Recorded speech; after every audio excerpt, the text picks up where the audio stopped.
President Trump tonight is dialing up his no-holds-barred attacks on the media. Oh my God, what's going to happen? Punctuated with the sharing of a video showing the president attacking a person whose head was replaced by the CNN logo.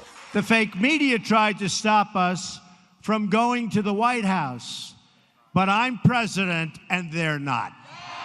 The Twitter assault of the press comes just days away from a crucial overseas trip where he will meet face-to-face with Russian President Vladimir Putin. We'll discuss health care.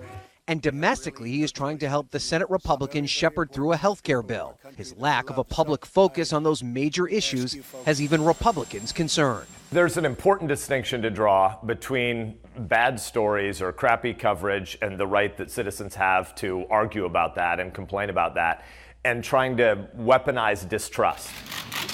The White House argues that the media is spending too much time on the president's tweets instead of his other priorities. They don't cover the substance of the issues. I mean, look, I know it's a heck of a lot easier to cover 140 characters here or there, or what the president may be saying about the media here or there, than it is to learn the finer points of how Medicaid is funded in this country. Meanwhile, the president is gearing up for the G20 summit in Germany. He spent the morning on the phone with the leaders of Germany and Italy after weekend calls with the leaders of China, Japan, and Saudi Arabia. But the face-to-face meeting with Putin will likely get the most attention. Administration officials say among the topics on the table, the conflict in Syria and the growing tensions in Ukraine.